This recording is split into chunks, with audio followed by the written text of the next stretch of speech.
Welcome to Bad Influence. This week we'll be looking at the latest ice hockey game on the Mega Drive.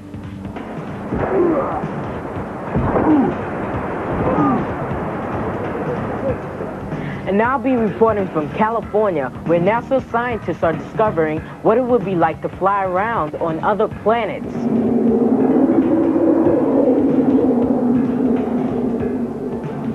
And I'm going to be having a smashing time with some consoles and cartridges. Excuse me a second, Ben.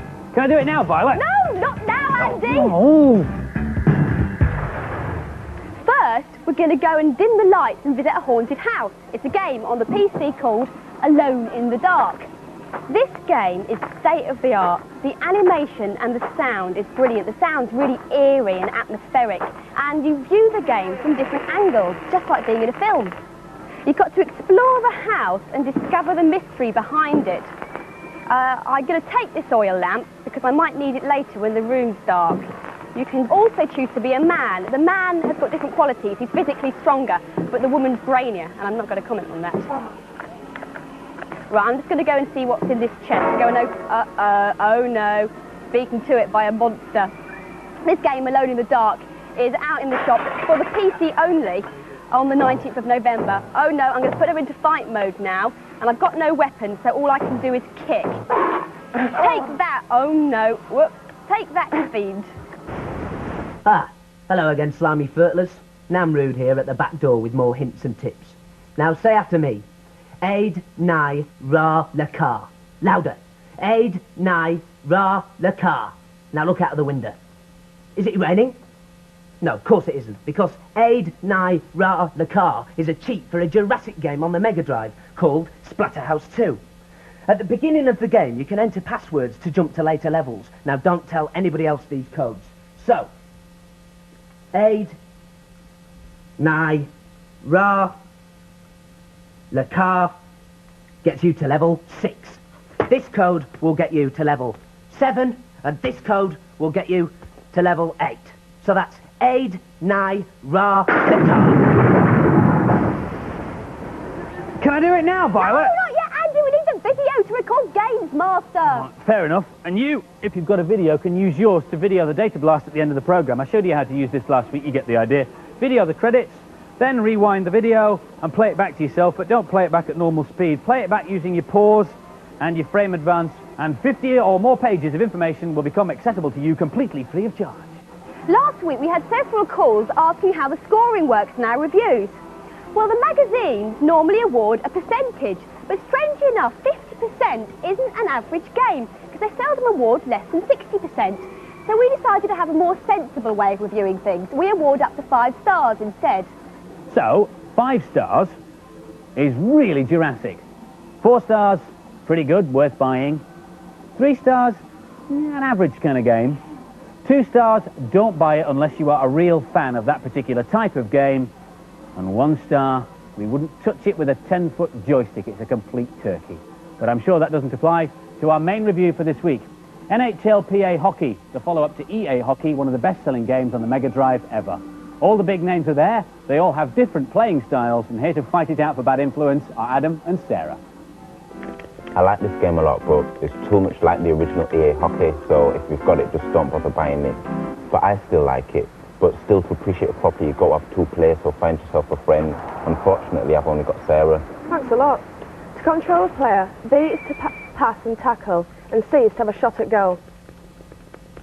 Foul! What do you mean, foul? You. It was a face action, just because I blasted the puck too hard. Yeah, I know, well, that's not my fault, is it? Anyway, here comes my player now. You can't say nothing about fouls. Oh, I don't. What a goal. That's it. The goal is set. One of the problems in this game is you can't see where the puck is because it matches the boobs. So that's a problem if you got bad eyesight or something. And look at the play down there. It's not violent enough. You hit the players, like, just get back up again. They don't get any real injuries or something. This has been one of the best sports games I've ever played. I've always wanted to go at ice hockey, but I think I enjoyed it a bit better than Adam, being as I am better than him. Yeah, sure you are, I believe you. It's a good-looking game. I really like the feel of the ice. I'd probably buy this one. It looks good, but it's quite confusing. I can't see the ball sometimes. This game is excellent. It's very playable. I would definitely buy it.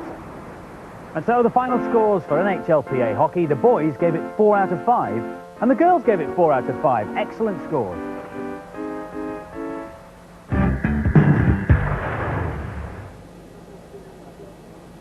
The technicians who work in this room tend to have a faraway look in their eyes. Their job is to explore other planets. They're tracking spacecraft that are traveling to the far reaches of the solar system. One of the latest missions, called Magellan, is to map the planet Venus. Venus is the next planet in towards the sun. It's the nearest planet to the Earth and most visited. Over 20 spacecraft have been sent there. But until now, scientists have known very little about the surface of Venus because it's always covered in dense cloud. The Magellan spacecraft has special radar that can see through the clouds and send back information about the surface. And this is what it sent back. Page after page of computer data. Some of it can be converted into photographs, some into information about the heights of the hills and valleys. But here at the Jet Propulsion Laboratory, right outside Los Angeles, they can use very powerful computers to change this into this. Our goal is to create flyovers over the surfaces of the planets. We start with products somewhat like this. These are 2 orbits taken by the Magellan spacecraft as it orbits around the planet Venus. And they're tied together, mosaic, to create larger pictures of the surface of the planet. The Magellan spacecraft sends back 3 different types of information: pictures, height, and how hot the planet is at different points. Before the fly-throughs can be made, all this information has to be combined. This is the computer software we use to design the movies. We choose keyframes and generate from those the flight path by flying through each keyframe in sequence. Here is one keyframe, and it's chosen by telling the computer where to be and where to look. This is the camera position here in the horizontal view. You have the direction of look here and the extent of the field of view being the green lines. This is the side view, the vertical view, and you can see this red line is the height information, a profile of the height information along the direction of look. We're looking here up a valley at the volcano, and so you can see the volcano here, here, and this brightening in the height information. So this would be one keyframe. We generate these frames at a rate of about 1 per minute for the videos that we make. And so to do an entire movie might take several days or a week. The team tried out the technique in a more down-to-earth way. They used satellite pictures of California and height data from ordinary maps. The result took the computer 5 continuous days to produce, and this round feature is the famous Rose Bowl.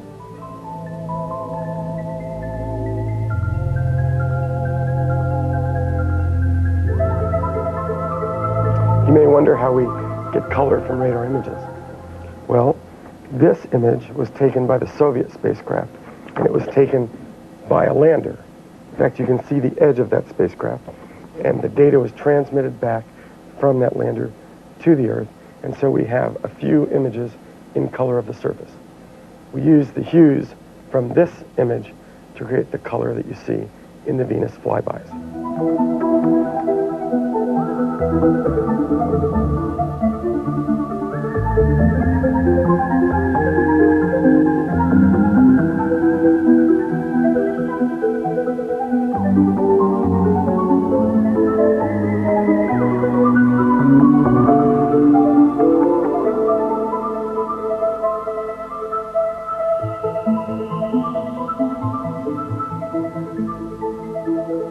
This is my souvenir.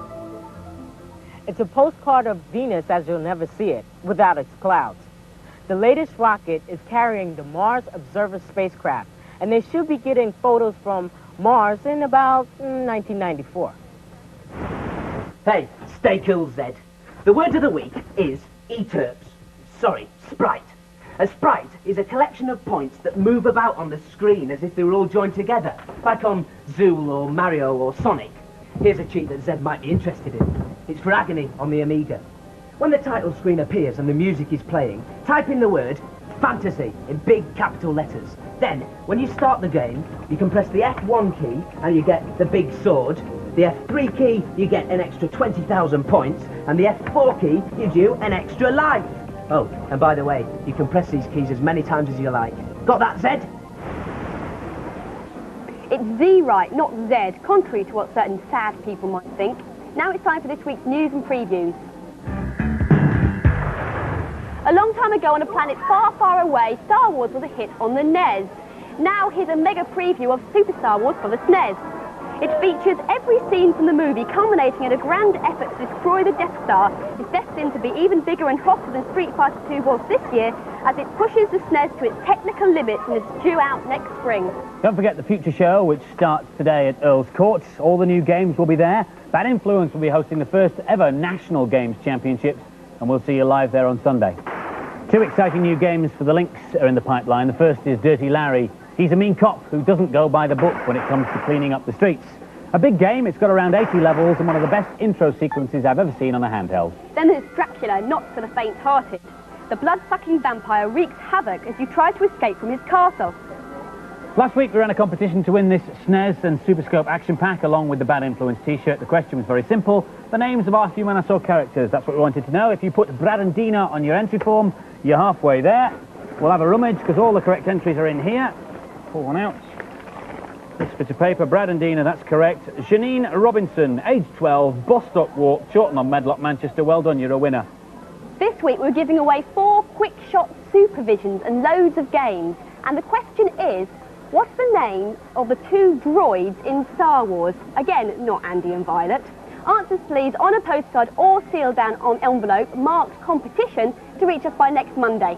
And we've had lots of letters already saying how much you enjoy the programme, for which we thank you, and also sending us your artwork as requested. Ian Hall from Hackney, London EH. You're now a famous nationally known artist with that work. Thank you very much indeed.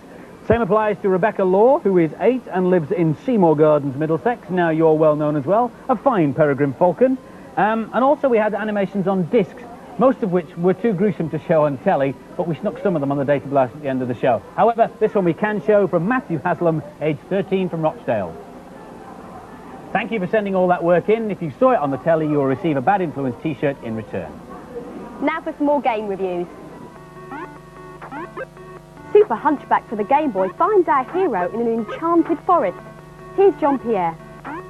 This isn't usually the kind of game I'd go for. I'd go for a sim, a beat 'em up or something like that. But now that I've had a chance to play it, I think I'm hooked. This bit's great, it's a warp hole. You jump into it when one appears, and you get lots of extra bonus points by collecting the fruit. It's not easy, though. You have to bounce along these platforms, and if you get to the end, you get an extra life. You'll have noticed there's no firepower. You just end up avoiding all of your enemies. I'm really impressed with this little character. You can move in different ways, and you can even make him swim, as well as jump and run. It's certainly not a boring game, that's for sure, and I think the sound's great for a Game Boy. This bit's great. If you don't do anything, he starts to play with his yo-yo, read a book, or whistle. It's these sort of details that make it really good.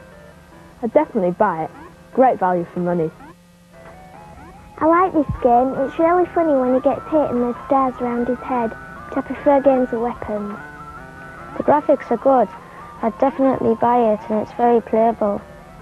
This is a really good game for the Game Boy. I think I'd buy this one. It's really good fun and it builds easily. And the scores for Super Hunchback, the boys gave it 4 out of 5, and the girls agreed, they gave it 4 out of 5. Assassin is an arcade game for the Amiga. You get to be a hunky hitman who is dropped deep behind enemy lines with orders to kill the evil Maiden, whoever he is. Here's Kathleen. I like this sort of thing. It's a pretty violent game. And these are the dogs that tried to get you, so you've got to waggle the joystick like this. You can get brilliant weapons. This is a smart bomb. This is level 4. I love this one. You're in a genetic asylum and there's all sorts of evil beasts to kill. The sound effects are excellent. You can hear tortured people screaming in the background. This is a mad doctor. I love this game. It's really playable and I'd probably buy it, and I'd certainly put it down in my Christmas present list. This game looks good, but it's really violent. I like the way the hero moves through it.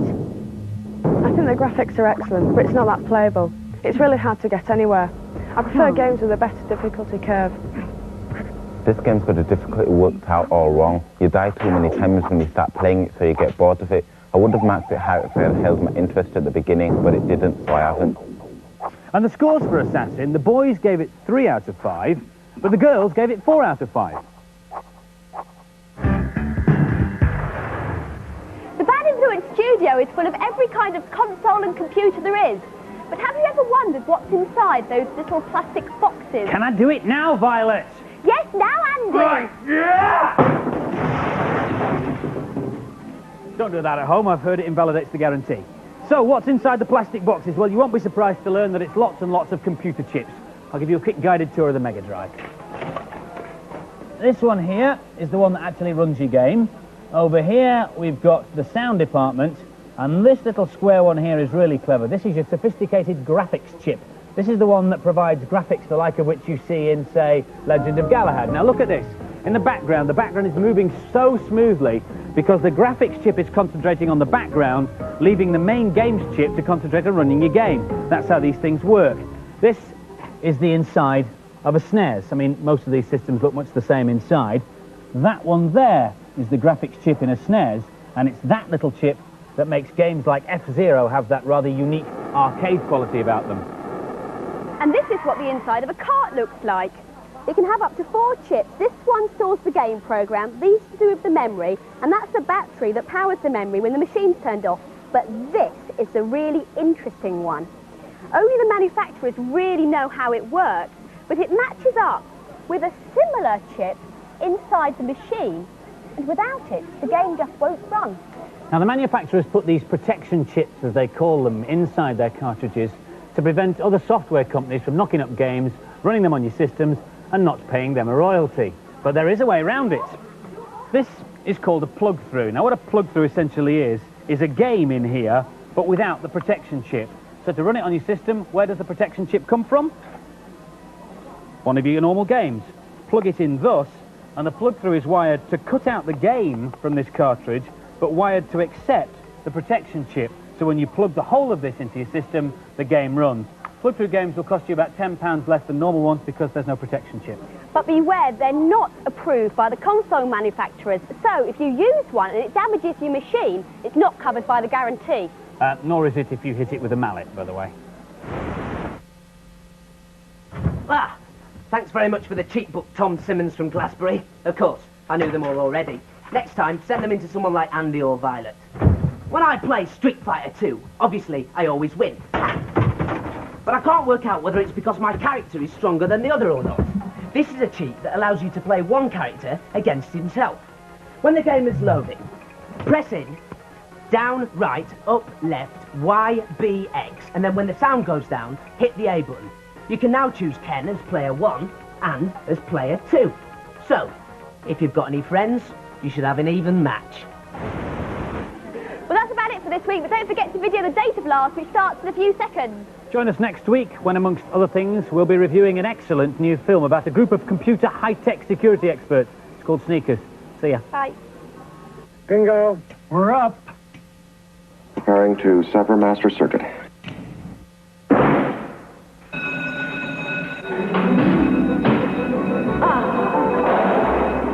you know which one to cut? Yes, the alarm's always the green one.